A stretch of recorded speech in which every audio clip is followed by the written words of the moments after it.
Ladies and gentlemen, welcome back to another episode of Car Ride Reactions, the show where we're hoping to be next in line to be your movie guys. It's your host, Matt.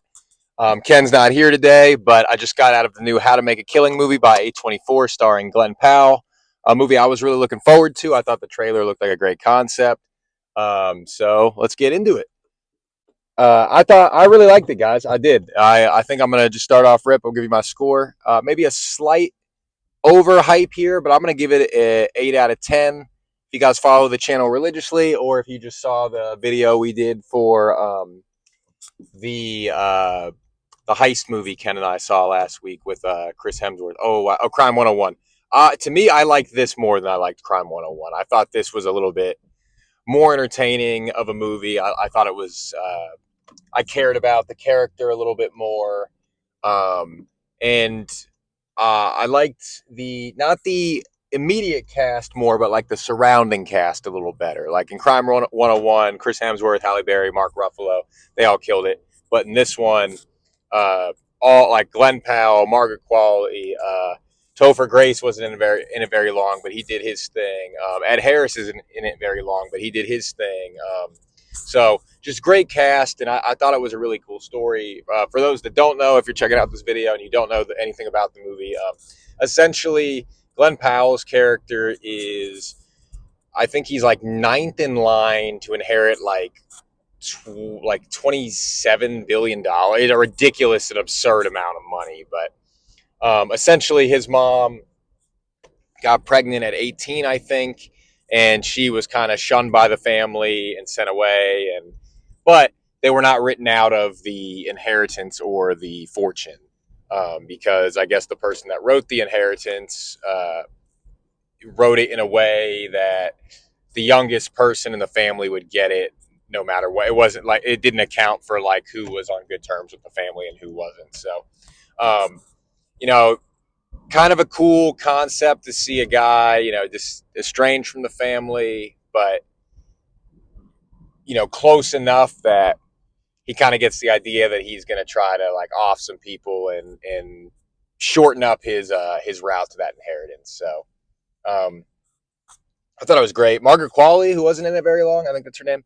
She, to me, was the real villain of this shit. What an evil bitch of a character she was in this shit. I mean, she kind of came through at the end, even though it was self-serving. But, yeah, just a greed, man. Just a great character to show how greed is never satisfied, especially for people that grow up in those demographics of like finance and money and all that. Like those people that grow up in the ultra wealthy, yeah, they can never get enough. So, great character for that. Glenn Powell, man, I'm really liking the run he's on right now. I think the first thing I saw him in was Top Gun Maverick. I know he was in Dark Knight back in the day, but it's like an extra basically.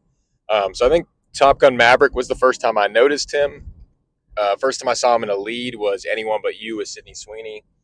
And I love the Chad Powers show. So to me, great star, or, not even young star, like kind of like maturing star right now. I mean, if he's not an A-lister, he's kind of he's getting close to becoming an A-lister. So a lot of stuff, he's becoming an actor where if he's in something, I'm almost down to just check it out because he's got a high hit rate for me and with a lot of his stuff.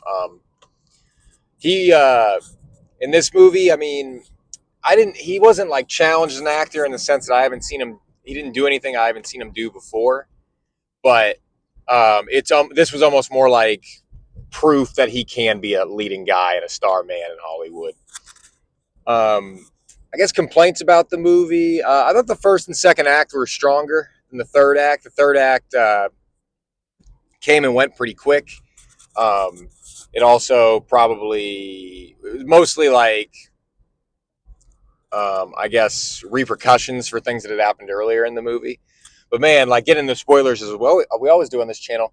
I have like mixed feelings about how I think I mostly like it because it added a twist to the movie that I didn't see coming. Because I didn't enjoy when the movie started and you saw him in jail. I was like, damn, we know he's going to get caught doing this. But it was kind of a twist at the end that we find out he didn't get caught from the murders he actually did. He got um, killed, or he got caught from something he really had nothing to. I mean, not nothing to do with, but he just kind of was in the wrong place at the wrong time, and that's what got him caught up. And I'm convinced that the girl Margaret Qualley's character set him up and did that shit on purpose. I don't think that was too subtle. I think they kind of made that obvious, but that was definitely my interpretation of that scene. So it was definitely a different ending than I thought, and I kind of had mixed feelings about it. But I mostly leaned. I liked it actually. It was. It didn't feel like an unnecessary twist, but it was just enough at the end there to kind of throw you in a loop. Like, oh, this didn't end the way it looked like I thought it was going to end. So, um, again, solid movie. Very solid movie. Probably that or Send Help are my favorite of the year so far. So I mean, I've only seen 4 so far this year, but those are the top 2. That I kind of am going back and forth with myself which one I like the most right now out of those 2. But this was definitely worth checking out to me if you liked the previews, or you thought it looked interesting, or if you just like Glenn Powell, or if you like these kind of crime kind of movies. I think this is definitely worth seeing. So that's just my take on it. I'm pulling back up to the apartment now. So some final thoughts. Yeah, I mean, I guess that's really it wasn't a super complicated movie, so I don't have a ton left to say about it. I will say, I don't know if I had a favorite trailer for this one. There's a ton of scary movie trailers before this one, and some of the ones I liked most weren't anything we hadn't seen before. So I don't think there's anything new trailer wise that I hadn't seen. But next up, I'm gonna see Scream 7 next week. I'm really pumped for that. I'm actually going to a fan event, so my crowd should be pretty full for that one. The couple fan event showings of things that I've been to so far have been pretty cool. So excited for that. I might go to see Goat soon. There might be a video before Scream where we go see Goat. I'm not sure if Ken's going to be in it or not on that one. And then in March, Project Hail Mary's coming up. That's our first big movie of the year that we're both really excited for, and our first movie that made our draft for the 2026 movies to see for the box office to see how that does. So, kind of a short one this week, guys. I mean, the movie itself, if you've seen the trailer, you kind of know what the movie is, and there wasn't anything too mind blowing to go down a rabbit hole and talk about more. But so I really enjoyed the movie. Hope let us know in the comments if you guys saw it, if you guys liked it. If you're not going to see it, let us know why. Anything helps with the likes and commenting and subscribing, and all that helps with the engagement, helps us get out there a little bit. Make sure you're following us on TikTok and Instagram at CarRideReactions. And yeah, we'll see you guys in the next one. Thanks for watching. We really appreciate it. Later.